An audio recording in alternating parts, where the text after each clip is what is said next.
हर घर में हो केवल स्वच्छ रहेंगे भाव जगाना है। चलो आओ स्वावलंबी स्वाभिमानी भाव जगाना है।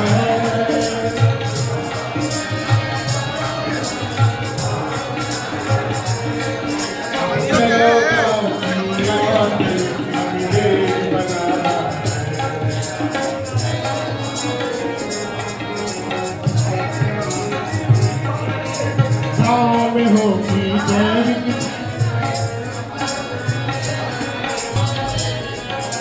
जमीन के नीचे पानी सजेगी धरती रानी कृषि आधारित समृद्धि हमें गाँव में लाना है। कृषि आधारित समृद्धि हमें गाँव में लाना है।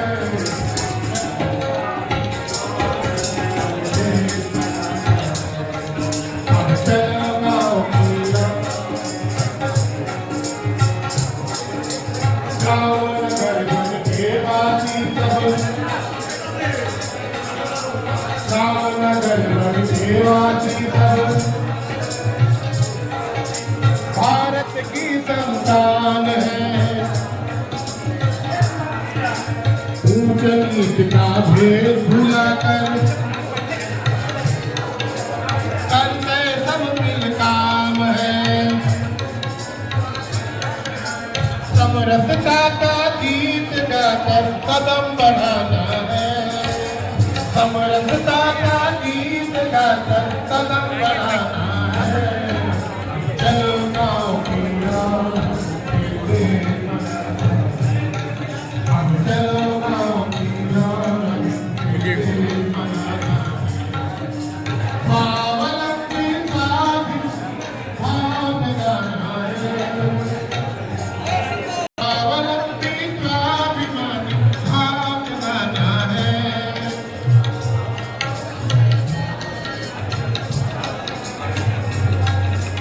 चलो गाँव की ओर चलो गाँव की ओर भारत माता की भारत माता की भारतीय मजदूर संघ कौन बनाता हिंदुस्तान कौन बनाता हिंदुस्तान। हम अपना अधिकार मानते हम अपना अधिकार मानते देश के कोने कोने से उद्योगों में साझेदारी। भारत माता की ज्योति नमोस्तुते आत्मज्योति प्रदीप्ताय ब्रह्म ज्योति नमोस्तुते ब्रह्म ज्योति प्रदीप्ताय गुरु ज्योति नमोस्तुते। भारत माता की अरे क्या कर रहे हैं? अरे आप सुनिए ना। अरे सर इधर सामने से इधर आइएगा तो नजर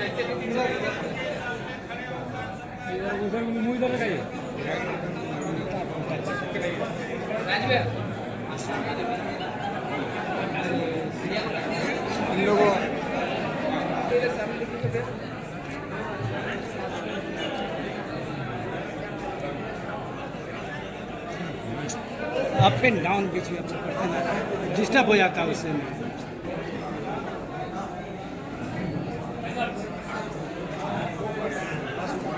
सभी लोग बैठ जाएंगे, स्थान ग्रहण करें।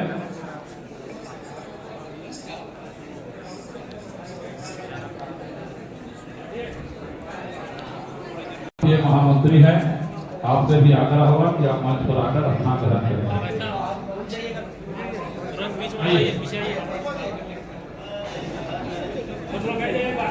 सर एक बार इधर देखिए मातरम तुम्ही विद्या तुम्ही धर्म तुम्ही तुम्ही मर्म तुम्ही प्राण शरीरे बहुते तुम्ही भक्ति हृदय तुम्ही भक्ति तुम्हारो प्रतिमा गौरी मंदिरे मंदिरे वंदे मातरम त्वं दुर्गा दश प्रहरण धारिणी। राजेंद्र सिंह जी, श्री परमार जी, मनोज परवाना जी, आप आइए आगे। आइए बैठिए। हाँ है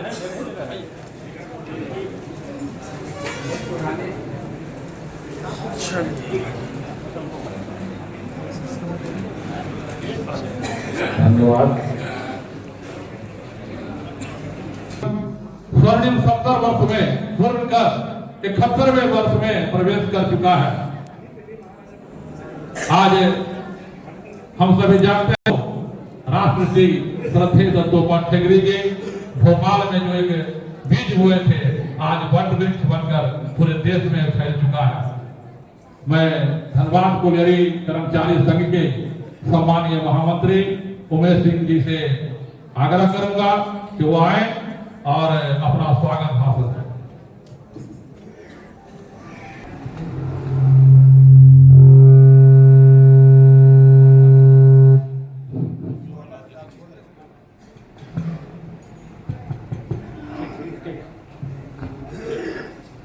हम लोग सभी एक साथ में भारत माता की जय कह के अपना जय घोष करेंगे। भारत माता की जय, भारत माता की जय। दोनों हाथ उठा के करिए, भारत माता की जय। वंदे वंदे मातरम। कौन बनाता हिंदुस्तान? भारत का मजदूर किसान, राष्ट्रभक्त मजदूरों, एक हो एक हो। भारत माता की जय। वंदे मातरम, वंदे मातरम। भारत माता की जय। गायन प्रस्तुति से हुआ, लेकिन पुनः जिला मंत्री जी का आदेश हुआ, उद्बोधन का हम सब लाभ उठाएंगे। सर्वप्रथम मैं स्वागत करता हूं ये 70 वर्ष जो हमारा भारतीय मजदूर संघ का 23 जुलाई 1955 से चल करके आज पुनः हम 23 जुलाई को 71वें वर्ष में प्रवेश कर जाएंगे। यह जो हमारा स्वर्णिम वर्ष के रूप में हम सबों ने मनाया है, आज उसी के उपलक्ष्य में अध्यक्षता कर रहे हैं श्रीमान सुनील उरांव जी। अब अगले कड़ी में अपने मुख्य अतिथि जिनके बारे में मैंने आपको बताया कि हमारे बहुत अच्छे वक्ता भी हैं, हर विषय का जानकार भी हैं और हम सभी कोयला के मजदूर हैं। इनसे आशा भी काफी रहता है, काफी कुछ मिला भी है, जो हमारे जेबीसी सिंचाई के कुशल नेतृत्व कर करके जो हम सबों को एक अच्छा से अच्छा वेज बोर्ड का भी दिलवाने में अपनी अहम भूमिका निभाए। और आज सौभाग्य हमारा है कि आज हम साथ ही साथ श्रम मंत्रालय भारत सरकार ठेका के चेयरमैन के दायित्व का भी निर्वहन कर रहे हैं। देश से लेकर के विदेश तक मैं उनका सुरेंद्र पांडे जी का हृदय से अभिनंदन और स्वागत करता हूं। अगले कड़ी में मैं स्वागत करता हूं अपने धर्मदास शुक्ला जी का, जो हमारे बीच में सबसे वरिष्ठ और हमारे क्षेत्र के क्षेत्रीय संगठन मंत्री का दायित्व का निर्वहन कर रहे हैं और निरंतर हम सब कार्यकर्ताओं को अपना उद्बोधन से निरंतर हम सबों को जागरूक बनाने में मैं स्वागत अपने मातृ संगठन के लोग अभी जो अपने गायन प्रस्तुति कर रहे थे, मैं उनका भी करता हूं कि आपने आकर के हमारी इस कार्यक्रम को शोभा में 4 चांद लगाने का कार्य किया है। पुनः एक बार जिनका मैं नहीं संबोधन कर पाया हूं, जाने अनजाने जो छूट गए होंगे, मैं सारे लोगों का पुनः हृदय से अभिनंदन और स्वागत करता हूं कि आप परोक्ष और अपरोक्ष रूप से जो इस कार्यक्रम में शिरकत कर रहे हैं, सहयोग प्रदान किए हैं, आप सभी का हृदय से अभिनंदन और स्वागत करता हूं। धन्यवाद।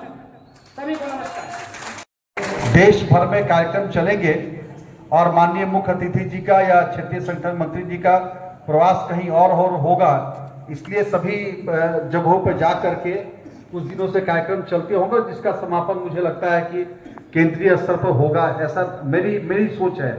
तो आज हम लोग यहाँ उपस्थित हुए हैं। मैं आप सबको बहुत बहुत बधाई दूंगा और खास करके हमारे जो अतिथिगण जो बाहर से आए हैं, हमारे पांडे जी, शुक्ला जी, राजीव रंजन जी, ऐसे हमारे पुष्पा जी, सब लोग का मैं इस धनबाद की धरती पर, कोयलांचल की धरती पर दिल से आप सबका थी। उन्होंने बीज बोया था, लेकिन आज वो बीज अंकुरित होते होते होते होते बड़ा वट वृक्ष के रूप में फैला है। और ऐसे नहीं हुआ, यह आप सब लोगों के जैसे, आप सब तपस्वियों के, श्रमिक संगठनों के सब जो श्रमिक भाई हमारे हैं, बहन हैं, उन सब के मेहनत। और भारतीय मजदूर संघ का एक और भी कारण है, राष्ट्रहित, स्वदेशी अवधारणा। हम और संगठनों की तरह आक्रांताओं ने भारत को लूटा, चाहे वो मुगल हो चाहे अंग्रेज हो, सब भारत को गुलाम बना के रखे। लेकिन आज ये भारत को गौरव प्राप्त हुआ अगर नरेंद्र मोदी जी के नेतृत्व में कि भारतवर्ष इंग्लैंड से ऊपर चला गया और चौथी अर्थव्यवस्था बन गई। यह गौरव किसके बल पे है? यह आप सबके बल पे, यह मजदूर किसान के मेहनत के ऊपर है। और ऐसे देते हैं जो लगातार विकास के हम समझौता नहीं करते, हम प्रबंधन से वार्ता करते हैं तो मजदूर के हित में वार्ता करते हैं, प्रबंधन को चुकाते हैं। मजदूर संघ मैं हम तो मैं आपका भी विशेष रूप से आप सबका आभार प्रकट करता हूं कि आप सबके प्यार से आशीर्वाद के चलते आज मैं तीसरी बार यहां से लगातार विधायक बना और यह आपका देश है, आपका आशीर्वाद है। भारत माता के, भारत माता के। आज धनबाद के इस पुण्य भूमि पर इस कार्यक्रम के अध्यक्षता कर रहे हैं जिलाध्यक्ष सुनील उरांव जी। अपने बीच बहुत ही सौभाग्य तथा भारत सरकार के अभी जिनका आपने मार्गदर्शन सुना, ऐसे हमारे मार्गदर्शक श्रीमान धर्मदास सिंह शुक्ला, क्षेत्र संगठन मंत्री भारतीय मजदूर संघ, श्री राजीव रंजन जी, प्रदेश महामंत्री भारतीय मजदूर संघ, इस विधानसभा के इस क्षेत्र के लोकप्रिय विधायक श्रीमान राज सिन्हा जी, विधायक धनबाद, रविंद्र मिश्रा जी, विभाग प्रमुख, इस धनबाद और आसपास के जिले से इस कार्यक्रम के निमित्त यहाँ पर उपस्थित कार्यकर्ता बंधु एवं बहनों, मुझे लगता है कि मेरा बहुत काम जो है माननीय धर्मदास शुक्ला जी ने सरल कर दिया है। तो आपके बीच में जो आवश्यक है उतना विषय रख के मैं मेरी बात को पूरा करूँगा। कोशिश करेंगे आज की संगठन के बारे में चर्चा करें, समस्याओं के बारे में और निराकरण के बारे में फिर किसी दिन चर्चा करने का अवसर निकाल कर फिर लंबी चर्चा आपके साथ बैठकर करेंगे। हम सभी को मालूम है कि 70 वर्ष में पिछले 23 जुलाई 2024 को भारतीय मजदूर संघ प्रवेश किया और उस प्रवेश करने के अवसर पर 23 जुलाई 2024 को जहां से भारतीय मजदूर संघ पैदा हुआ था, जन्म हुआ था, वह मध्य प्रदेश के हृदय स्थली भोपाल में हमने इसका 17वां वर्ष में प्रवेश करने के अवसर पर उसका उद्घाटन कार्यक्रम जो है वहां पर हमने मनाया था। और उस कार्यक्रम में ये हमारा सौभाग्य रहा कि अपने परम पूज्य सरसर कारवार श्रीमान दत्तात्रेय होश बोले जी उस कार्यक्रम में उपस्थित थे। प्रदेश के यशस्वी मुख्यमंत्री जी वो भी उस कार्यक्रम में उपस्थित थे। इसी प्रकार से इस वर्ष 23 जुलाई 2025 को दिल्ली के इंदिरा गांधी स्टेडियम में समापन कार्यक्रम होने जा रहा है और ठीक उसी प्रकार से समापन सत्र में 10,000 की संख्या में केवल आसपास के कार्यकर्ता उपस्थित रहेंगे और इस कार्यक्रम के मुख्य अतिथि के रूप में परम पूज्य सरसंघ चालक जी उपस्थित रहेंगे, श्रीमान मोहन भागवत जी। और जिस विभाग का मैं कॉन्ट्रैक्टर लेबर का बोर्ड का चेयरमैन हूँ, उसी विभाग के हमारे मंत्री श्रीमान मनसुख भाई मंडविया जी उस कार्यक्रम के विशिष्ट अतिथि रहेंगे। और साथ ही साथ पूरे देश में एक 500-700 स्थानों पर लिंक भेज करके इस कार्यक्रम की जो प्रस्तुति आप सभी को देखने को मिलेगी, वहाँ इसकी एक बड़ी रचना हो रही है। यहाँ से निकलकर मुझे वहाँ जाना है क्योंकि वह कार्यक्रम जो है एक बड़ा और भव्य समापन कार्यक्रम होने वाला है। केवल आपकी सूचना के लिए कि जब 23 जुलाई 2025 को वो कार्यक्रम वहाँ प्रारंभ हो तो 11 बजे से लेकर के 11:30 से लेकर के 1:30 बजे तक का कार्यक्रम है। 11:30 बजे प्रारंभ होगा, 1:30 बजे वो पूर्ण हो जाएगा। आप सभी के मोबाइल पर लिंक रहेगा, बड़ी बड़ी स्क्रीन लगा करके जो है पूरे देश में उस कार्यक्रम का प्रसारण होगा। आपका ये सौभाग्य होगा, उस कार्यक्रम को आप देख सकेंगे। केवल सूचना के तौर पर ये बातें मैंने आपको बताई हैं। मित्रों, 23 जुलाई का इतिहास हम सभी जानते हैं, लगातार 70 वर्ष से मनाते चले आ रहे हैं। लेकिन गौरव गाथा का न 70 वर्ष की गौरव गाथा जगती को बतलाएंगे। पहले 60 वर्ष किया, अभी 70 वर्ष है। कुछ बातें जो उल्लेखनीय हैं, जिसको स्मरण करने की आवश्यकता है, उतनी बातें आज के अवसर पर करना ठीक होगा। कई लोगों को भ्रम होता है तो की अलग को जगाने के लिए भारतीय मजदूर संघ का जन्म जो है 23 जुलाई 1955 को, इसका जिक्र आगे मैं थोड़ा करूंगा। और आपको जानकर आश्चर्य होगा कि हम कहते हैं कि सामूहिक निर्णय पर काम करना चाहिए। व्यक्तिगत निर्णय कितना भी अच्छा क्यों ना हो, संगठन टूटने का भय ज्यादा होता है। सामूहिक निर्णय कितना भी बुरा क्यों ना हो, संगठन टूटने का भय ना के बराबर होता है। यह हम बार बार अपने कार्यकर्ताओं को कहते हैं। और इसका पहला परिचय दत्तोपंत जी ने गठन के समय दिया। जब इसका गठन 23 जुलाई 1955 को भोपाल में हो रहा था, 23 और 24 2 जुलाई थी। कहने के लिए 15 से 17 कार्यकर्ता थे अंदर बैठे, कुल मिलाकर 35 से 30 कार्यकर्ता भोपाल में रहे होंगे। मान्यवर अटल जी भी थे, उनका जिक्र नहीं करूंगा, व्यवस्था में वो लगे हुए थे, तो एक अलग प्रसंग है। लेकिन जब गठन हो रहा था तो नागपुर से जब दत्तोपंत जी चले भोपाल के लिए, तो उनके साथ 3 कार्यकर्ता और थे।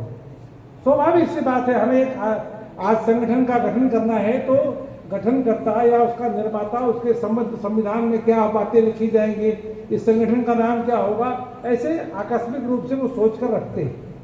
ऐसे दत्तोपंत जी ने भी एक सोच कर रखा था, वो नाम क्या होगा। जब ये चर्चा हुई कि ठीक है, मजदूर संगठन बनाना है, श्रमिक संगठन बनाना है, राष्ट्रीय विचार के आधार पर बनाना है, नॉन पॉलिटिकल स्वरूप के आधार पर बनाना है, भारतीय सभ्यता और संस्कृति के आधार पर बनाना है, भारतीय अर्थव्यवस्था के आधार पर बनाना है, बनेगा। लेकिन इसका नामकरण क्या होगा। तो कार्यकर्ता जो साथ में दिल्ली से आए थे, उन्होंने कहा कि इसका नाम जो है भारतीय श्रमिक संघ होगा। अब उन्होंने दत्तोपंत जी ने जो संविधान बनाया था तो भारतीय श्रमिक संघ ही लिखा था। उनके मन में भी था कि भारतीय श्रमिक संघ ही होना चाहिए। लेकिन वहां एक पंजाब के कार्यकर्ता बैठे थे, तो उन्होंने कहा नहीं, यद्यपि श्रमिक संघ तो ठीक है, भारतीय श्रमिक संघ ठीक है, लेकिन पंजाब में रहने वाले जो हमारे कार्यकर्ता बंधु हैं वो श्रमिक नहीं बोल सकते, श्रमिक बोलेंगे। और किसी के नाम के सामने भी ठीक से उच्चारण ना हो, श्रमिक हो जाए, ये ठीक नहीं होगा, इसलिए इसका नाम कुछ और रखना चाहिए। दत्तोपंत जी ने कहा कि भाई इसका फैसला तो कन्हैया लाल जी बंगाल के कार्यकर्ता थे, वो वयोवृद्ध थे, कि आप इसका फैसला करिए। कन्हैया लाल जी ने बड़े पोलाइट शब्दों में कहा कि हम एक महान कार्य करने के लिए इस संगठन का गठन किया है, महान कार्य की पूर्ति के लिए इस संगठन का गठन करने जा रहे हैं, और पहले दिन से ही नाम को लेकर दुराग्रह पालना ठीक नहीं। यद्यपि बंगाल में श्रमिक शब्द बहुत प्रचलित है, तो भी पंजाबी कार्यकर्ता को देखते हुए, उनकी परेशानी को देखते हुए इसका नाम श्रमिक संघ ना होकर भारतीय श्रमिक संघ की जगह पर भारतीय मजदूर संघ हो जाए, यह मेरा सुझाव है। और दत्तोपंत जी ने तुरंत जो है सर्वानुमति से भारतीय श्रमिक संघ को किनारे करके भारतीय मजदूर संघ इसका नामकरण कर दिया। यानी पहले दिन से ही उन्होंने कहा कि भारतीय मजदूर संघ यदि चलेगा तो समूह के निर्णय के साथ चलेगा, डेमोक्रेटिक पद्धति के साथ चलेगा। पहले दिन ही सामूहिक निर्णय का परिचय भारतीय मजदूर संघ ने दिया। भारत माता की जय। आज हम कार्यकर्ताओं को कहते हैं व्यक्तिगत निर्णय नहीं करना। व्यक्तिगत निर्णय में अच्छा हो सकता है, लेकिन उसके कारण से कई कठिनाइयां पैदा होती है। इसलिए हम बार बार कहते हैं सामूहिक निर्णय करने की आवश्यकता है। मित्रों, एक दूसरी बात कहना चाहता हूं जो इस सदन में आज कहना आवश्यक है कि जितनी भी मजदूर संगठन का मैंने नाम लिया, लगभग अमूमन सभी मजदूर संगठन किसी न किसी राजनीतिक पार्टी के साथ संलग्न थे। सभी राजनीतिक पार्टी के साथ संलग्न थे, यानी उनके साथ जो साधन अलग अलग नहीं थे, एक ही थे। सबके साथ जो साधन एक थे, समस्या समाधान समस्या, यानी कुल मिलाकर राष्ट्र उनकी कल्पना से बाहर था। पहली बात, भारतीय अर्थ चिंतन की जगह पर पाश्चात्य का अर्थ चिंतन था। दूसरी बात, कर्तव्य की जगह पर अधिकार का भाव प्रबल था। तीसरी बात, व्यक्तिगत नेतागिरी या स्वयं की जय जयकार का बोलबाला था। चौथी बात, इन सभी बातों को ध्यान में रख करके और इन सभी कमियों को दूर करना, इस नाते उस संगठन के निर्माण काल में ही हमने बातें तय की और इनसे अलग हट करके, पहले दिन से इनसे अलग हट करके भारतीय मजदूर संघ ने विशुद्ध भारतीय विचार और भारतीय चिंतन के आधार पर भारतीय मजदूर संघ का निर्माण किया और संकल्पना यह तय की कि राष्ट्र सर्वोपरि होगा। जैसा माननीय विधायक जी ने कहा कि हमारी संकल्पना में राष्ट्र सर्वोपरि होगा। राष्ट्र हित की चौखट पर मजदूर हित की कल्पना, मजदूरों के लिए मजदूरों के माध्यम से चलाए जाने वाला यह विशुद्ध गैर राजनीतिक संगठन होगा। हमारे संगठन में व्यक्ति की जय नहीं होगी, अब तो संगठन की जय होगी। त्याग, तपस्या और बलिदान का भाव जो है प्रबल होगा। विदेशी आचार विचार की इससे मुक्त विशुद्ध भारतीय चिंतन के आधार पर संगठन का संचालन होगा और इनकलाब जिंदाबाद की जगह पर भारत माता की जय इसका नारा लगेगा। इतने अवसर दिया जाए तो हमारी सभा में संख्या भी बढ़ेगी और हमारा संगठन भी यशस्वी होगा। तत्वपंजी से लोगों ने पूछा, अब जाने कहते हैं खग जाने खग ही की भाषा हम नहीं समझते हैं। खग माने पक्षी, वो समझते थे। दोनों बड़ी महान